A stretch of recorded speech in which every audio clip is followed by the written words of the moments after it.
निम्नलिखित में कौन सा कथन सत्य नहीं है? ऑप्शन ए, प्रकाश ऊर्जा का एक रूप है। ऑप्शन बी, प्रकाश सरल रेखा में चलता प्रतीत होता है। ऑप्शन सी, समतल दर्पण प्रकाश का एक अच्छा अवशोषक है। ऑप्शन डी, आभासी प्रतिबिंब पर्दे पर प्राप्त नहीं किया जा सकता। इसका सही आंसर की हम बात करें तो ऑप्शन सी हो जाएगा, समतल दर्पण प्रकाश का एक अच्छा अवशोषक है। आइए अब अगले प्रश्न की तरफ बढ़ते हैं।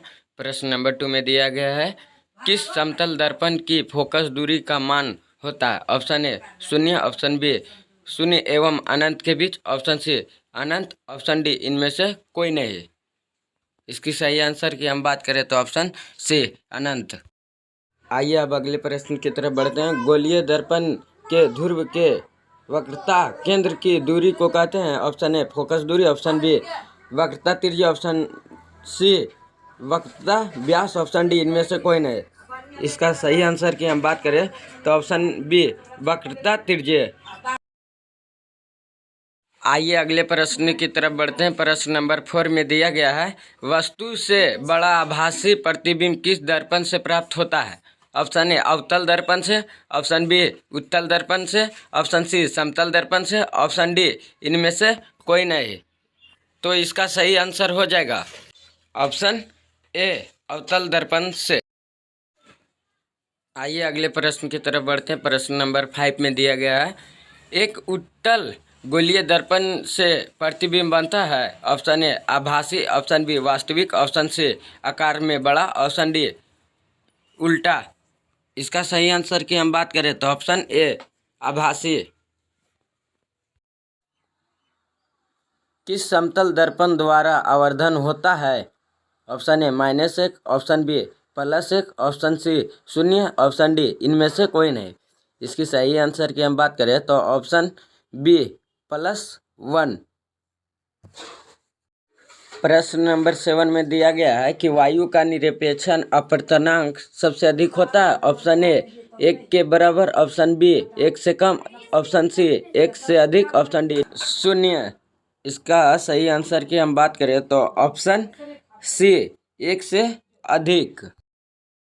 आइए अगले प्रश्न की तरफ बढ़ते हैं। प्रश्न नंबर 8 में दिया गया है, निम्नलिखित में किसका अपवर्तनांक सबसे अधिक होता है? ऑप्शन ए फ्लिट कांच का, ऑप्शन बी क्राउन कांच का, ऑप्शन सी नीलम का, ऑप्शन डी हीरा का।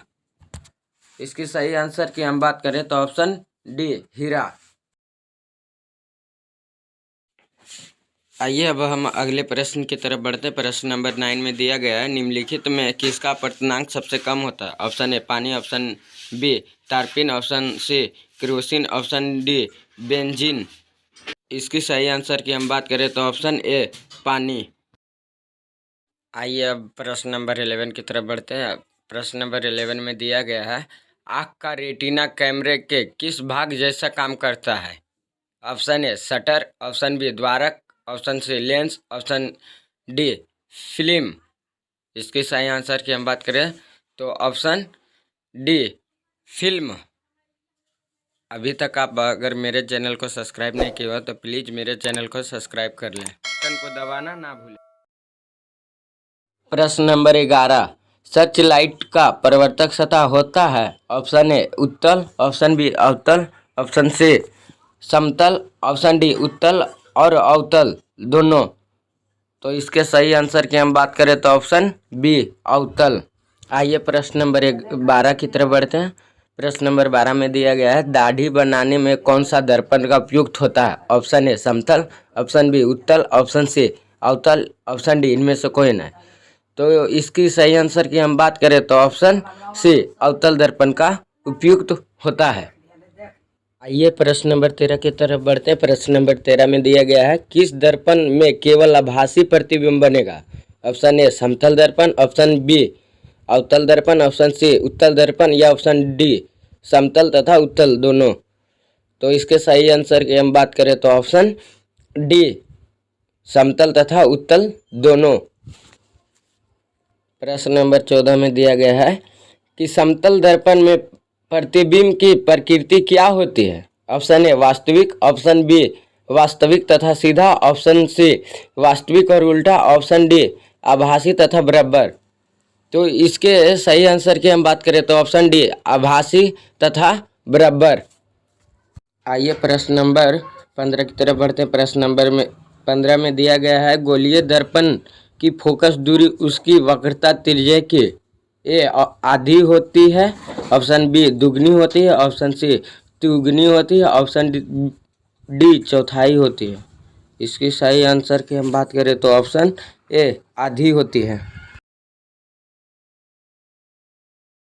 आइए अब प्रश्न नंबर 16 की तरफ बढ़ते। प्रश्न नंबर 16 में दिया गया है किसी वस्तु का अवधारित काल्पनिक प्रतिबिंब बनता है। जो अवधारित काल्पनिक प्रतिबिंब है वह बनता है किस दर्पण में बनता है? ऑप्शन ए अवतल दर्पण से, ऑप्शन बी समतल दर्पण से, ऑप्शन सी उत्तल दर्पण से, ऑप्शन डी सभी दर्पण से। तो इसकी सही आंसर की हम बात करें तो ऑप्शन ए अवतल दर्पण से। आइए प्रश्न नंबर 17 की तरफ बढ़ते हैं। प्रश्न नंबर 17 में दिया गया है ईंट है जो क्या है? पारदर्शी पदार्थ, ऑप्शन बी अपारदर्शी पदार्थ, ऑप्शन सी प्रभासी पदार्थ, ऑप्शन डी इनमें से कोई नहीं। तो इसके सही आंसर की हम बात करें तो इसका सही आंसर हो जाएगा ऑप्शन बी अपारभासी पदार्थ। आइए प्रश्न नंबर 18 में दिया गया है हमारी आँख जो देख सकती है वह वस्तुएं होती है। ऑप्शन ए दीप्त, ऑप्शन बी प्रदीप्त, ऑप्शन सी दीप्त या प्रदीप्त, ऑप्शन डी इनमें से कोई नहीं।